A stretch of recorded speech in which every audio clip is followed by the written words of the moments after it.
Nobel री के episode 1 की कहानी एक छोटे लड़के से शुरू होती है जो कि एक अनजान कमरे में अपनी आंखें खोलता है।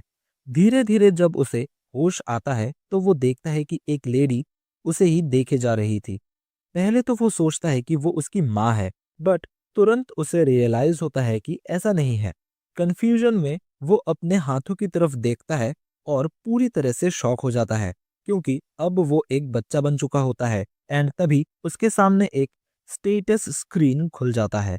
तभी उसके सामने एक लंबी दाढ़ी मूंछों वाला आदमी आता है। वो लेडी उसे काफी रिस्पेक्ट से किंग कह के बुलाती है। वो आदमी बच्चे के पास आके उसे ध्यान से देखने लगता है।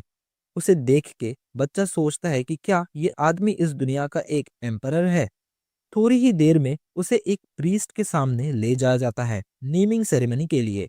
उस सेरेमनी में उसका नाम नोआ रखा जाता है एंड उसे 13th इंपेरियल प्रिंस अनाउंस किया जाता है। नोआ अपने स्टेटस फिर से चेक करता है और देखता है कि इंपेरियल प्रिंस उसकी टाइटल लिस्ट में ऐड हो चुका है। इससे ये कंफर्म हो जाता है कि नोआ इस किंगडम के एम्परर का बेटा है।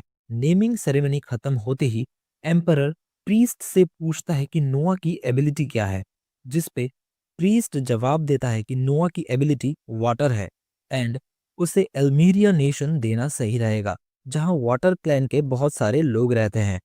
ये सुन के एम्परर को काफी ज्यादा अच्छा लगता है। इसके बाद एम्परर प्रीस्ट को नोआ के सारे स्टैट्स रिवील करने को कहता है। जैसे ही प्रीस्ट स्टैट्स बताता है, कमरे में मौजूद सभी लोग बहुत ज्यादा शॉक हो जाते हैं, क्योंकि एक न्यूबॉर्न के हिसाब से उसके स्टैट्स काफी इम्प्रेसिव होते हैं एंड उसकी वाटर एबिलिटी एस रैंक तक पहुंच चुकी होती है। एंड इस दुनिया में ऐसा पहली बार हो रहा था कि किसी न्यूबॉर्न का कोई स्टैट एस रैंक पर हो। एंड सभी लोग समझ जाते हैं कि नोआ आगे जाके बहुत ही ज्यादा स्ट्रांग बनेगा। अब तक नोआ को रियलाइज हो चुका होता है कि वो किसी दूसरी दुनिया के एक नोबल फैमिली में री इनकारनेट हो चुका है एंड वो जिस एम्पायर में रहता है उसे मीरस एम्पायर कहा जाता है, जो कि वॉरियर्स की एक बहुत ही पावरफुल नेशन है। फिर सीन शिफ्ट होता है एंड हम देखते हैं कि नोआ अब 6 साल का हो चुका है एंड अब तक उसे एक बात समझ में आ चुकी है कि उसके जो हाई स्टैट्स हैं वो उसके सबॉर्डिनेट्स की वजह से हैं एंड अल्मीरिया नेशन की वजह से ही नोआ का water ability stat S rank तक पहुंच चुका है। तो इससे नोआ ये समझ जाता है कि जितने ज्यादा अच्छे सबॉर्डिनेट्स उसके पास होंगे उतनी ही ज्यादा उसके स्टैट्स होंगे। फिर हम देखते हैं कि जब मेड्स नोआ को रेडी कर देती हैं एंड नोआ वहां से चला जाता है, तब वो लोग बोलती हैं कि नोआ बाकी बच्चों से काफी ज्यादा अलग है और मैच्योर भी एंड उसका बिहेवियर भी काफी ज्यादा काम एंड कंपोज्ड है। फिर सीन शिफ्ट होता है एंड एक मेड आके नोआ को बोलती है कि crown Prince and fourth Prince नोआ से मिलने आए हैं एंड उन्होंने कहा है कि नोआ आराम से अपना खाना खत्म करके फिर आ सकता है।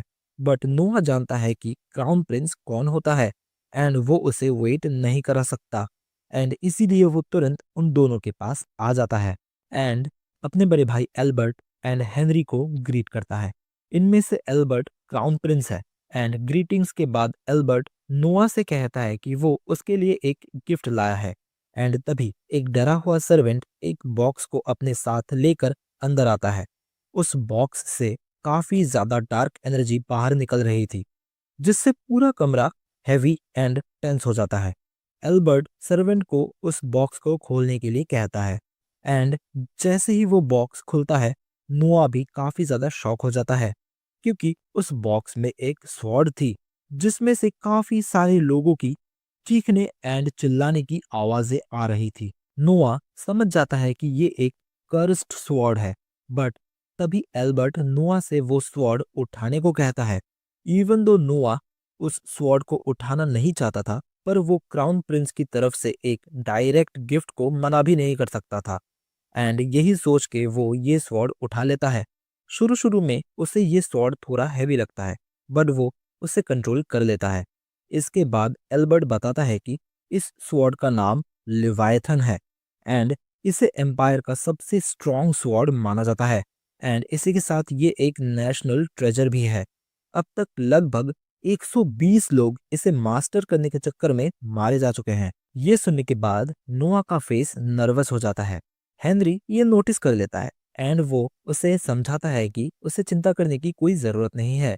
हेनरी नोआ को समझाता है कि जो भी इंसान इस स्वॉर्ड के लायक नहीं होता और इस स्वॉर्ड को उठाने की कोशिश करता है, तो स्वॉर्ड का कर्स उसे उसी मोमेंट मार देता है।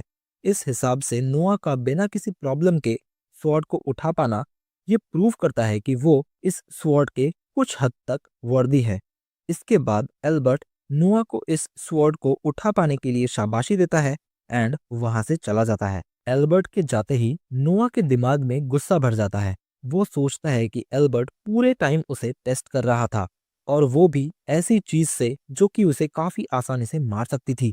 नोआ एल्बर्ट को काफी कुछ भला बुरा कहना चाहता था, पर वो अपने थॉट्स को कंट्रोल में रखता है क्योंकि उसे पता है कि अगर उसने क्राउन प्रिंस के अगेंस्ट कुछ भी उल्टा सीधा बोला तो शायद उसे वहीं पर मार दिया जाएगा। जैसे ही ये दोनों बाहर आते हैं, हेनरी एल्बर्ट से पूछता है कि क्या लिवायथन स्वॉर्ड को नोआ के पास छोड़ना एक सच में अच्छा आइडिया था, जिस पे एल्बर्ट बोलता है कि लिवायथन जैसा ब्रिलियंट स्वॉर्ड नोआ जैसे एक एक्स्ट्रा ऑर्डिनरी इंसान के पास होना ही सही है। फिर सीन शिफ्ट होता है एंड हमें रात का सीन दिखाया जाता है जहां नोआ की एक मेड जोई काफी ज्यादा परेशान लग रही थी, जिस पे नोआ उससे पूछता है कि उसे क्या परेशानी है, बट जोई नोआ को अपनी पर्सनल परेशानी बता के उसे भी परेशान नहीं करना चाहती थी एंड बोलती है कि सब कुछ ठीक है।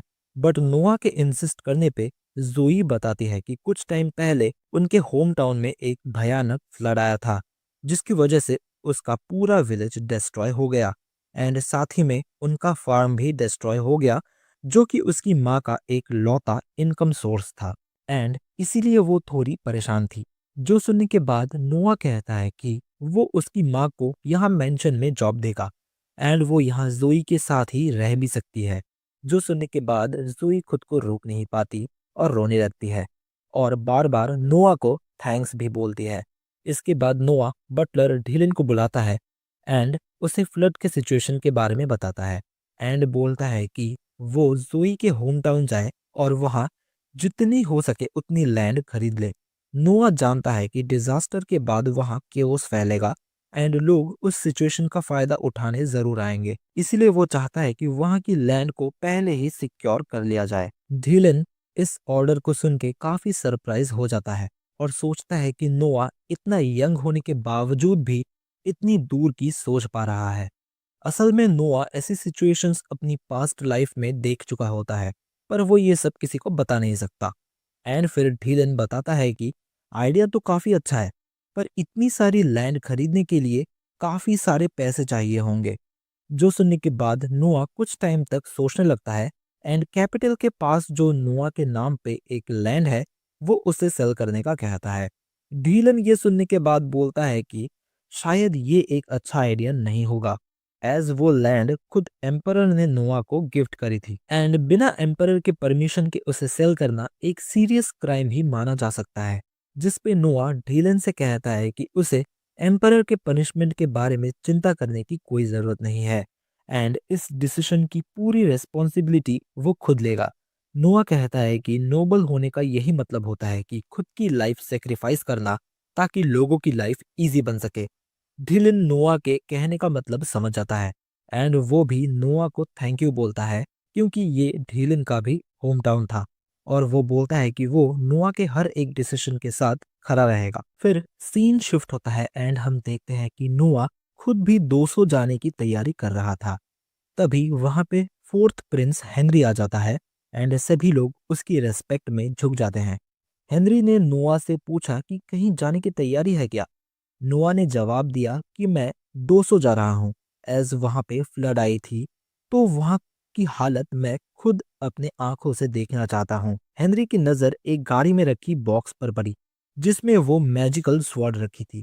हेनरी नोआ को थोड़ा साइड में ले गया और सीरियस होके बोलने लगा कि ये स्वॉर्ड काफी डेंजरस है, इसकी पावर अजीब है और ये हर किसी की नहीं सुनती। नोआ ने शांत होके कहा कि मैं इसे अभी यूज नहीं करूंगा, बस इसे साथ रख के समझना चाहता हूँ। हेनरी ने उसे चेतावनी दी कि जल्दबाजी जानलेवा हो सकती है। नोआ ने कहा कि वो ये सब बातें याद रखेगा। फिर सीन शिफ्ट होता है एंड हम देखते हैं कि नोआ अब 200 पहुंच चुका है और वहां की सिचुएशन बहुत ही खराब थी। चारों तरफ पानी के निशान थे और सारे घर टूट चुके थे। नोआ वहीं खड़ा सब देखता रहा।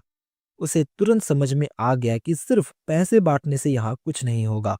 यहाँ सही प्लानिंग एंड रीडेवलपमेंट की जरूरत है। उसने धीलन को गवर्नमेंट ऑफिस भेज दिया ताकि लैंड पेपर्स की सही तरीके से जांच हो सके। नुआ कहता है कि फ्लड में यहाँ लोगों के सारे कागज बह गए होंगे और अगर सही समय पर इन लोगों की मदद नहीं करी गई तो चालाक लोग उनका फायदा उठा सकते हैं। जोई ये देख के हैरान हो गई कि नुआ एक नजर में इतना सब कुछ कैसे समझ गया। नुआ जोई के साथ खुद यहाँ के लोगों की हालत देखने के लिए निकल पड़ा। जोई नोआ से कहती है कि यहाँ से आगे जाना रिस्की हो सकता है और फ्लड आने की वजह से यहाँ की जमीन धंस सकती है। नोआ हल्के से मुस्कुरा के बोला, अगर मैं खुद नहीं देखूंगा तो सही डिसीजन कैसे लूंगा, और अगर तुमने मुझे रोकने की कोशिश करी तो मैं अकेले ही चला जाऊंगा। जोई भी चुप हो गई क्योंकि उसे पता है कि नोआ मजाक नहीं कर रहा। तभी दूर से आवाज आई कि फ्लड की वजह से खाना डिस्ट्रीब्यूशन हो रहा है। नोआ को ये जान के थोड़ी राहत मिली कि एम्परर ने मदद भेजी है। लेकिन जब नोआ ने लोगों को दिया जाने वाला खाना देखा तो उसका मन भारी हो गया और वो बोलने लगा कि लोग ऐसा खाना कैसे खा सकते हैं, जिस पे पीछे से एक आदमी ने कहा कि ज्यादा मत बोलो वरना ये भी नहीं मिलेगा। नोआ सोचने लगा कि ये सूप तो पानी की तरह पतला है, लोग इससे मरेंगे तो नहीं पर उनमें काम करने की ताकत भी नहीं आएगी इसे खा के, और इस जगह को दोबारा से रहने लायक बनाने के लिए लोगों को अभी ताकत की जरूरत पड़ेगी। नुआ ने देखा कि लोग मजबूरी में यही खाना खा रहे थे और ये देख के उसे काफी ज्यादा बुरा लगा। उसे लगा कि एम्परर का हेल्प ऐसा नहीं होना चाहिए। तभी यहाँ पे एक ऑफिशियल इंस्पेक्शन के लिए आया। नुआ चुपचाप सब कुछ देखता रहा। तभी गैरल ने बर्तन में देखा और खाना सूंघा। साफ था कि खाना खाने लायक बिल्कुल भी नहीं है। फिर भी उसने कहा कि सब ठीक है और वो हंसने लगा क्योंकि उसके लिए अच्छा खाना पहले ही साइड करके रखा हुआ था। ये देख के नोआ समझ गया कि यहाँ पे कुछ गलत चल रहा है। तभी नोआ सामने आया और गैरल को उसके काम के लिए कॉल आउट करने लगा। बट गैरल को अपने किए पे कोई शर्म नहीं थी। वो खुद को बहुत ज्यादा पावरफुल समझ रहा था और लोगों की मजबूरी का फायदा उठा रहा था। नोआ को ये बिल्कुल भी पसंद नहीं आया कि ये लोगों की मजबूरी का फायदा उठा रहा था। नोआ को इस चीज से काफी ज्यादा गुस्सा आ रहा था और तभी लिवायथन अपने आप नोआ के हाथ में आ गई और नोआ ने उसके डेंजरस पावर को महसूस किया और उसने तय किया कि अगर उसके पास पावर है तो वो उसका इस्तेमाल सही काम के लिए करेगा। यही सोच के नोआ ने गैरल को उसके लालच की सजा दी और उसका सिर ही काट दिया। ये देख के गैरल के साथ काम करने वाले लोग भाग गए और नोआ के अटैक से जमीन पर इतना बड़ा निशान बन गया कि सभी आसपास के लोग डर गए। तभी वहां पे कुछ सोल्जर्स भी आ गए। उस ट्रुप के कैप्टन ने नोआ को देखा और तुरंत ही पहचान गया कि ये 13th इंपेरियल प्रिंस है। वो तुरंत नोआ के सामने झुक गया और उससे माफी मांगने लगा कि उसे पहले इन सब चीजों के बारे में पता नहीं था और उसने सभी को बोला कि वो सभी एक प्रिंस के सामने खड़े हुए हैं। ये सुनते ही सारे लोग एक साथ झुक गए। इसके बाद नोआ ने रॉन को बताया कि खाने के इंतजाम में काफी बड़ा फ्रॉड हुआ है। नोआ ने कहा कि इसमें जितने भी लोग शामिल थे उन सभी को पनिशमेंट मिलनी चाहिए और उसने ये भी कहा कि अब से खाना ऐसा होना चाहिए जो कि लोगों को सच में ताकत दे। रॉन ने बिना किसी सवाल के नोआ की बात मान ली और उसने कहा कि वो यहाँ पे सब कुछ ठीक कर देगा।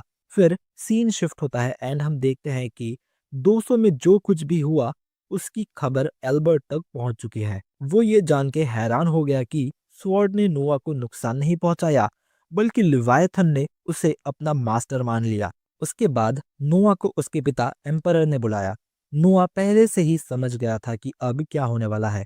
एम्परर नोआ से कहता है कि उसे सब पता चल चुका है एंड उसे ये भी पता है कि नोआ ने वो लैंड भी बेच दी थी जो उसे गिफ्ट में मिली थी। ये सुनने के बाद नोआ ने मन में सोचा कि अब उसे जोर की डांट पड़ेगी, पर ऐसा कुछ भी नहीं हुआ। एम्परर ने नोआ को थैंक्स कहा एंड बोला कि उसी की वजह से फ्लड के बाद और कोई बुरा नुकसान नहीं हुआ।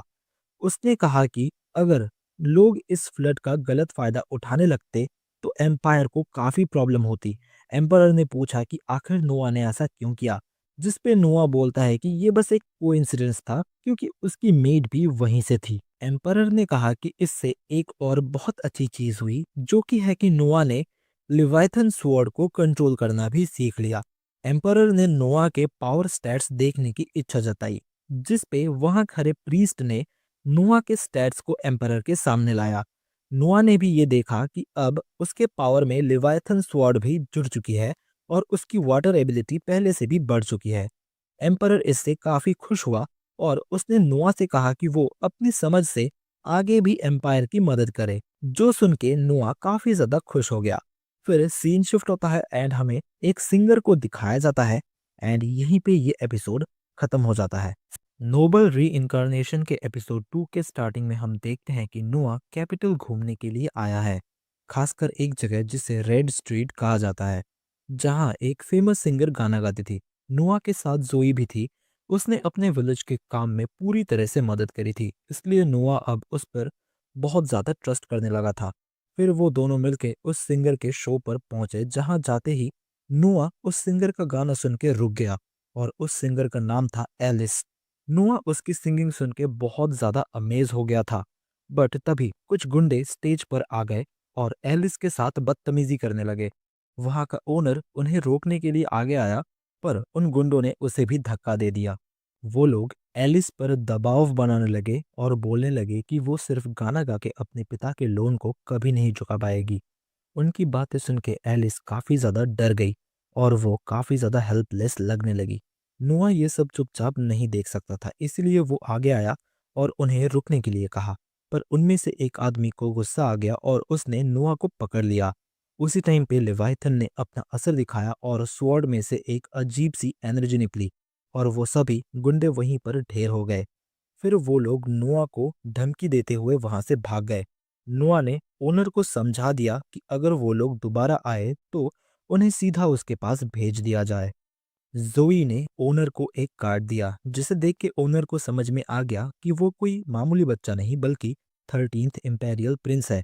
ये जान के वहां मौजूद सभी लोग हैरान हो गए। नोआ ने किसी की रिएक्शन पर ध्यान नहीं दिया और उसने एलिस से कहा कि उसका गाना सच में बहुत ही ज्यादा अच्छा था। नोआ ने एलिस से उसके हर महीने के जरूरत के बारे में पूछा, जिस पे एलिस ने जवाब दिया कि उसे घर के खर्चे के साथ साथ अपनी माँ का ट्रीटमेंट भी करवाना पड़ता है। जो सुन के नोआ ने फैसला किया कि वो एलिस को हर महीने 25 रन देगा, ताकि वो बिना किसी टेंशन के सिर्फ अपनी सिंगिंग पे ध्यान दे सके। और उसने ये भी कहा कि अगर वो और भी ज्यादा अच्छा गाने लगे तो ये अमाउंट फ्यूचर में बढ़ भी जाएगी। ये सुन के एलिस काफी ज्यादा खुश हो गई और उसने नोआ को थैंक यू बोला। फिर नोआ ने एलिस को उसकी टोपी लौटा दी एंड उसे उसका गाना कंप्लीट करने के लिए कहा। फिर अगले सीन में जब नोआ अपने पैलेस पहुंचा तो उसने गेट के बाहर कुछ लोगों को सिर झुकाए वहां बैठे हुए देखा। फिर हमें पता चलता है कि ये वही लोग हैं जो कि एलिस को परेशान कर रहे थे और अब वो नोआ से मिलके उससे माफी मांगना चाहते हैं। नोआ ने कहा कि उन्हें वापस भेज दिया जाए और उन्हें बता दिया जाए कि एक प्रिंस से जब चाहे तब नहीं मिला जा सकता। हेनरी ने नोआ के इस समझदारी की तारीफ की। उसने कहा कि बिना सोचे समझे ऐसे लोगों को मिलने देना रॉयल फैमिली की वैल्यू कम कर देता है। नोआ ने कहा कि ये बात तो सही है, पर उसके माइंड में एक और रीजन भी था। अंदर जाके नोआ ने हेनरी से कहा कि वो उस सिंगर की मदद करना चाहता है। उसने कहा कि जब उन लोगों को पता चलेगा कि प्रिंस अभी भी नाराज है तो वो लोग उस लड़की को दोबारा परेशान नहीं करेंगे। हेनरी नोआ की तारीफ करते हुए बोलता है कि वो इतनी कम उम्र में भी इतनी आगे की सोच सकता है, जहां उसी की उम्र के दूसरे बच्चे इतने समझदार नहीं होते। फिर बात मैजिक स्वॉर्ड पे आ गई और हेनरी नोआ से पूछता है कि क्या उसने सच में उस स्वॉर्ड को मास्टर कर लिया है। एंड नोआ इस बात को एक्सेप्ट करता है एंड बोलता है कि ये सब हेनरी की ही एडवाइस की वजह से हुआ है, क्योंकि उसी ने कहा था कि इस स्वॉर्ड की एक अपनी विल है। फिर हेनरी ने नोआ से पूछा कि वो इतनी बड़ी स्वॉर्ड को अपने साथ कैरी कैसे करता है, जिस पे नोआ बताता है कि स्वॉर्ड हर टाइम इतनी बड़ी नहीं रहती एंड नोआ अपने मन मुताबिक इस स्वॉर्ड को छोटा या बड़ा कर सकता है। हेनरी ये देख के शॉक हो गया और नोआ ने उसे समझाया कि वो स्वॉर्ड को ऐसे ही छोटा बनाकर अपनी स्लीव्स में छुपा के रखता है। नोआ ने बताया कि ये तरीका स्वॉर्ड ने ही उसे सिखाया था। हेनरी को ये मानने में थोड़ा टाइम लगा क्योंकि ये स्वॉर्ड बहुत टाइम से एक नेशनल ट्रेजर की तरह रखी गई थी और कोई भी अब तक इसे यूज नहीं कर पाया था। फिर सीन शिफ्ट होता है एंड हम देखते हैं कि वही गुंडे अभी भी गेट के बाहर बैठे हुए हैं। पूरा दिन बीत जाने के बाद भी जब नोआ उनसे नहीं मिला तब उनका पेशेंस अब पूरी तरह से खत्म हो गया था। जैसे ही नोआ बाहर आया उनमें से एक आदमी बिल्कुल कंट्रोल खो बैठा और बाकी लोग उसे रोकने की कोशिश कर रहे थे, लेकिन वो किसी की सुनने को तैयार ही नहीं था। नोआ ने कुछ नहीं कहा, उसने बस एक नजर उनकी तरफ देखी और लिवाइथन की पावर की वजह से वो लोग वहीं पर फ्रीज हो गए एंड माहौल फिर से शांत हो गया। हेनरी ये देख के समझ गया कि नोआ ने फिर से स्वॉर्ड का पावर यूज किया है। फिर सीन शिफ्ट होता है एंड हम देखते हैं कि नोआ एक पार्टी में पहुंचता है। जैसे ही नोआ अंदर आया पूरा हॉल तालियों से गूंज उठा। ये साफ दिख रहा था कि अब लोग उसे बस एक प्रिंस नहीं बट एक ऐसे इंसान के रूप में देखने लगे थे जो कि सच में लोगों की मदद करता है। रेडॉक ने मुस्कुराते हुए नोआ से पूछा कि प्रिंस, आपके कमर में ये क्या है? नोआ ने जवाब दिया कि ये क्राउन प्रिंस की तरफ से मिला एक गिफ्ट है। ये सुनते ही पूरा कमरा शांत हो गया एंड किसी को यकीन ही नहीं हुआ कि एक नेशनल ट्रेजर ऐसे कमर में लटका के घूमा जा सकता है। तभी एक आदमी हंस पड़ा और बोला, एक इतना छोटा बच्चा एक असली ट्रेजर लिए कैसे घूमेगा? ये तो कोई खिलौना होगा। लेकिन जैसे ही नोआ की नजर उस आदमी पर पड़ी, उस आदमी का चेहरा सफेद पड़ गया। उसे समझ में आ गया कि उसने बहुत बड़ी गलती कर दी है। वो तुरंत बात बदलने की कोशिश करने लगा, लेकिन तभी लिवाइथन ने अपनी पावर रिलीज कर दी और पूरे हॉल में एक घुटन भरी प्रेशर फैल गई और सभी लोग डरने लगे। बट अगले ही पल सब कुछ नॉर्मल हो गया। लोगों को समझ में आ गया कि स्वॉर्ड नाराज हो गई थी क्योंकि उसके मास्टर का अपमान हुआ था। तभी रेडॉक तालियां बजाते हुए बोलने लगता है कि हम लोगों ने अभी अभी महसूस किया कि एक नेशनल ट्रेजर क्या होता है। अब हॉल में मौजूद हर कोई नोआ को अप्रिसिएशन की नजर से देख रहा था क्योंकि वो इतनी कम उम्र में इतने खतरनाक स्वॉर्ड को कंट्रोल कर पा रहा था। फिर रेडॉक ने पूछा कि उस आदमी का क्या किया जाए जिसने आपकी इंसल्ट की। नोआ ने कहा कि कुछ नहीं, उसे छोड़ दिया जाए। उसके बाद हर कोई एक एक करके नोआ को अपना इंट्रोडक्शन देने लगा। फिर एलन नाम का एक आदमी नोआ से मिलने आया और उसके साथ एक बच्ची भी थी जिसका नाम था कैंडी। इंट्रोडक्शन के बाद नोआ ने एलन से पूछा कि क्या कैंडी उसकी बायोलॉजिकल डॉटर नहीं है। ये सुन के एलन शॉक हो जाता है। नोआ समझाता है कि एलन के वे ऑफ स्पीकिंग में ही नोबिलिटी है, बट कैंडी के साथ ऐसा नहीं है और उसके आंखों में देखने का तरीका स्लेवरी झेल चुके लोगों जैसा है। एलन तुरंत अपने घुटनों पे बैठ जाता है और मान लेता है कि ये सच है।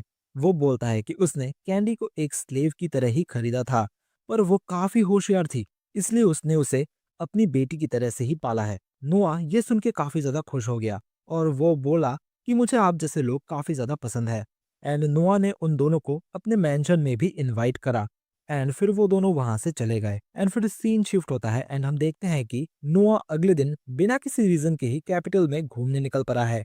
एंड तभी उसकी मुलाकात अपने बड़े भाई ऑस्कर के साथ होती है। ऑस्कर को ये जान के काफी मजेदार लगा कि नोआ अकेले ही घूमने निकल पड़ा है, क्योंकि नॉर्मली रॉयल फैमिली के बच्चे ऐसे घूमने नहीं निकलते।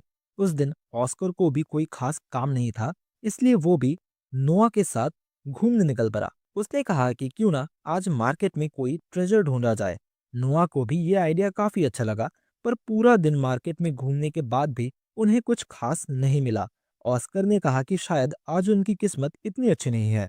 नोआ को भी ऐसा ही लगने लगा, पर जाते जाते नोआ की नजर एक पुरानी किताब पर पड़ गई। नोआ को वो किताब थोड़ी सी अजीब सी लगी, इसलिए उसने उस किताब को खरीद लिया।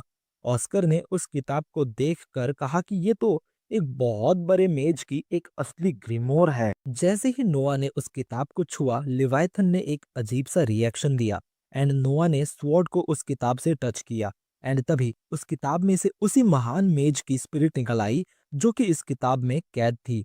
ये देख के ऑस्कर बोलने लगा कि अभी के लिए यहाँ से निकलना ही सही रहेगा, पर नोआ ने अगले ही पल लिवाइथन से एक अटैक किया और उस स्पिरिट को वहीं पर खत्म कर दिया।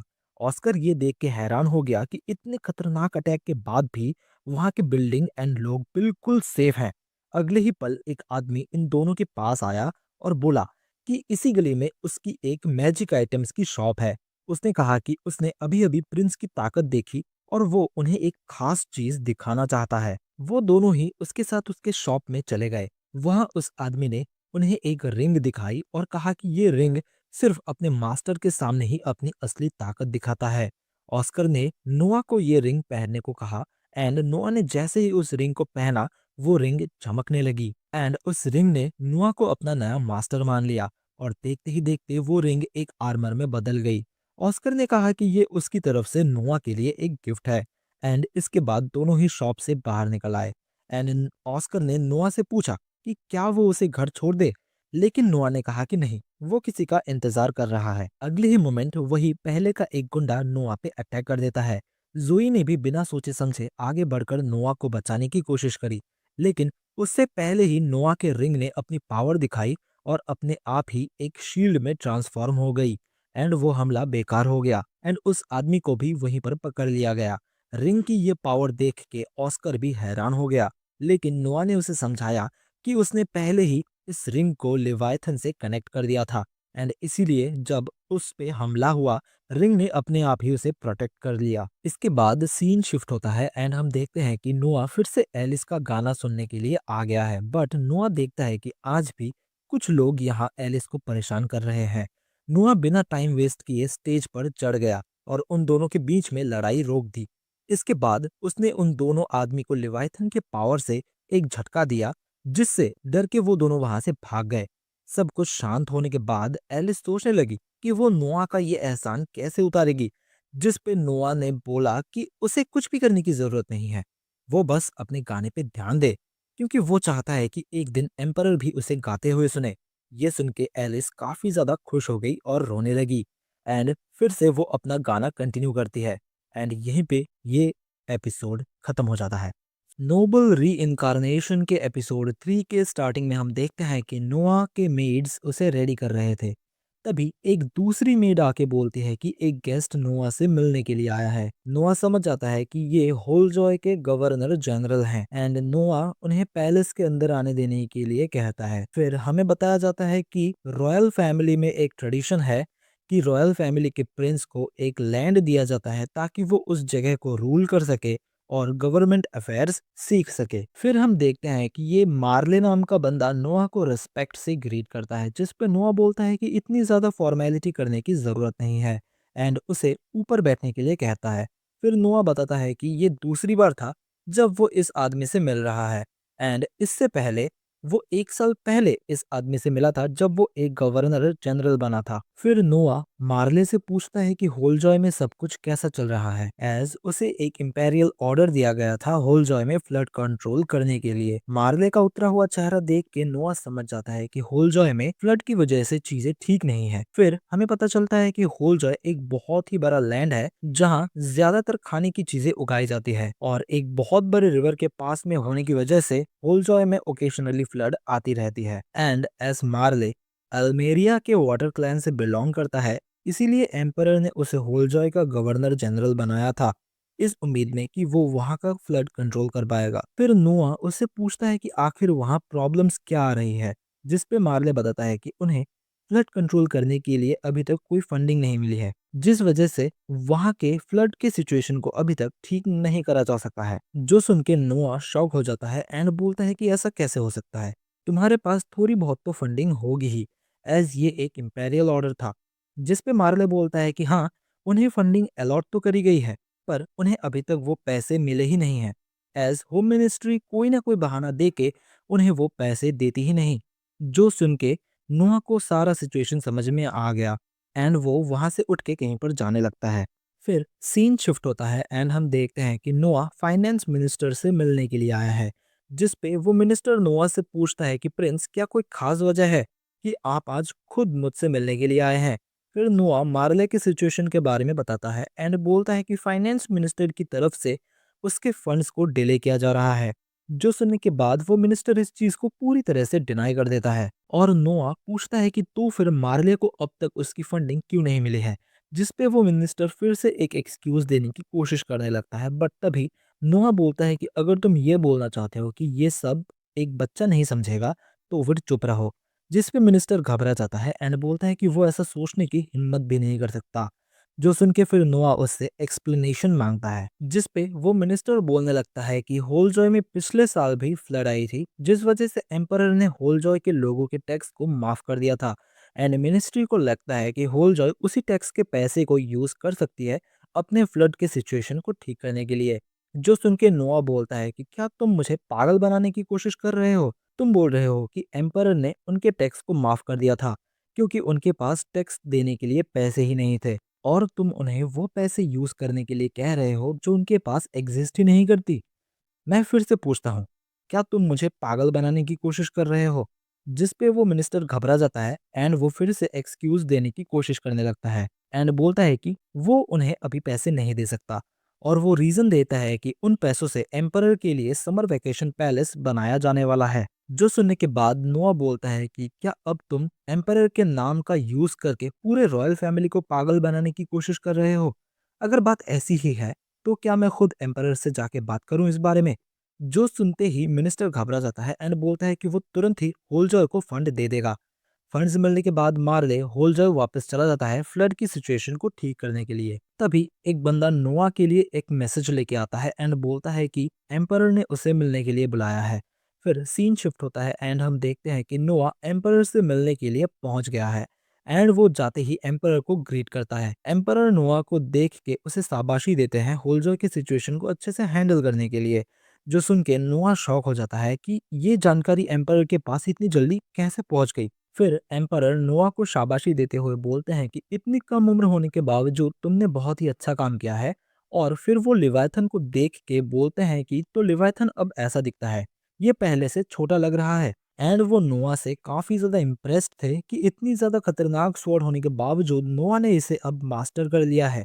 फिर एम्परर बोलते हैं कि मैंने तुम्हारे लिए एक इंस्ट्रक्टर को बुलाया है ताकि तुम इस स्वॉर्ड को और अच्छे से यूज करना सीख पाओ। फिर हमें उस इंस्ट्रक्टर को दिखाया जाता है जिसका नाम है डेमियन।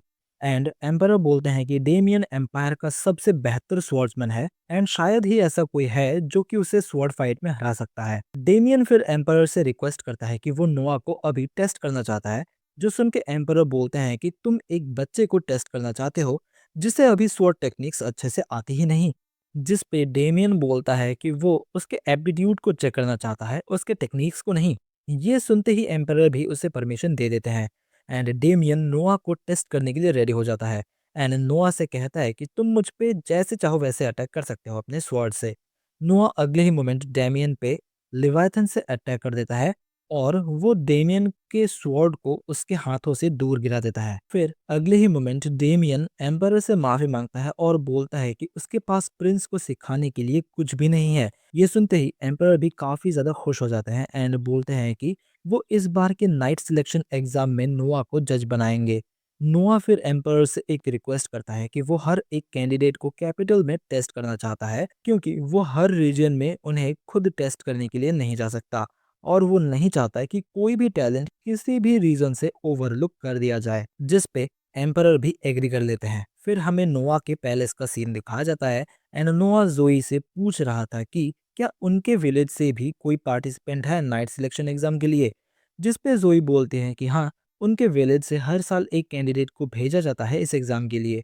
जिस पे नोआ बोलता है कि इस साल के सारे प्रिलिमिनरी एग्जाम्स हो गए हैं एंड अगर उनका विलेज चाहे तो और कैंडिडेट्स को भेज सकता है। जिस पे जोई कुछ बोलना चाहती थी पर वो बोलने से हेजिटेट करती है, जो कि नोआ नोटिस कर लेता है एंड पूछता है कि क्या बात है। जिस पे जोई बताती है कि उनके विलेज से एक और कैंडिडेट को भेजना उनके लिए पॉसिबल ही नहीं है क्योंकि सिर्फ एक कैंडिडेट को ही इस एग्जाम में भेजने के लिए उन्हें विलेज के सभी लोगों से डोनेशन लेना पड़ता है क्योंकि कैपिटल में सभी चीजें बहुत ज्यादा महंगी है एंड इसीलिए वो लोग हर साल बस एक ही कैंडिडेट को भेजते हैं।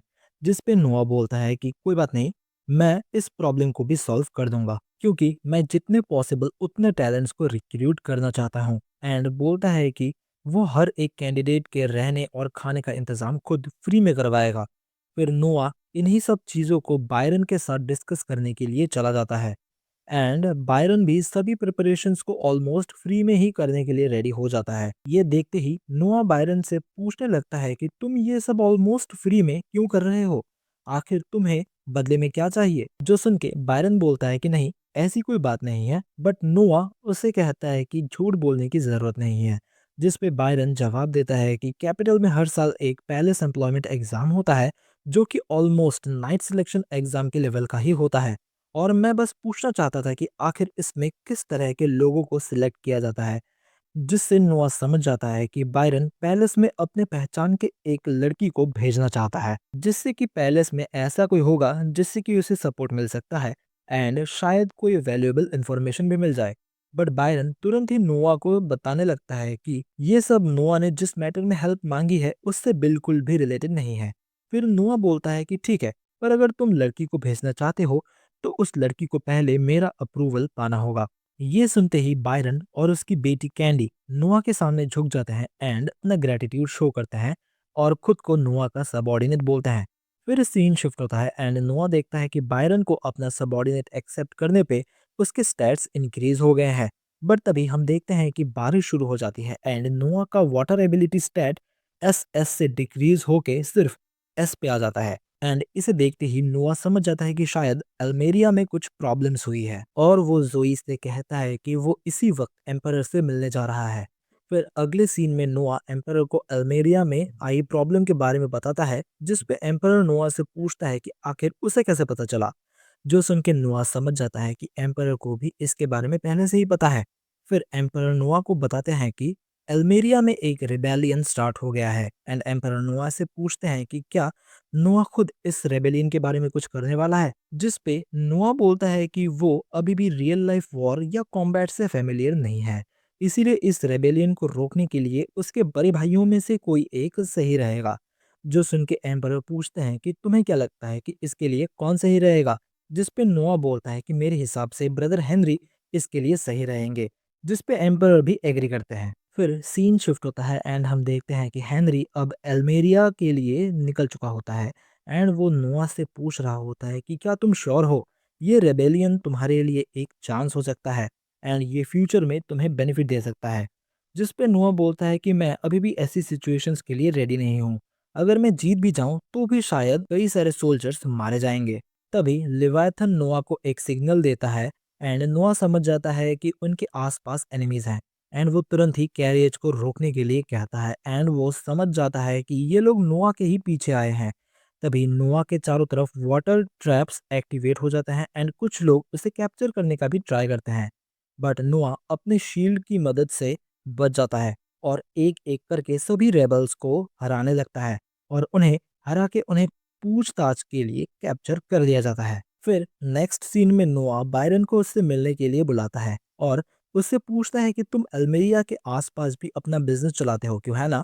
जिस पे बायरन एग्री करता है, बट नोआ उसे बोलता है कि खुद को मरा हुआ समझ लेना अगर तुमने ये किसी और से कहा, जो कि अब मैं तुम्हें बताने वाला हूँ। अल्मेरिया में एक रेबेलियन स्टार्ट हो गया है और वो बायरन को पैसे देके उस एरिया के सभी खाने की चीजों को खरीद लेने के लिए बोलता है, जो कि घोड़े खाते हैं। तभी एटलीस्ट रेबल्स के घोड़े वॉर में बेकार हो जाएंगे और नोआ सोचता है कि इससे शायद हेनरी की इस वॉर में थोड़ी सी भी मदद हो जाएगी। एंड यहीं पे ये एपिसोड खत्म हो जाता है। सो आई होप तुम लोगों को ये वाला वीडियो भी पसंद आया होगा एंड अगर ये वाली वीडियो भी तुम लोगों को पसंद आई है तो please like the video and subscribe the channel. तो चलो मिलते हैं किसी नए वीडियो में।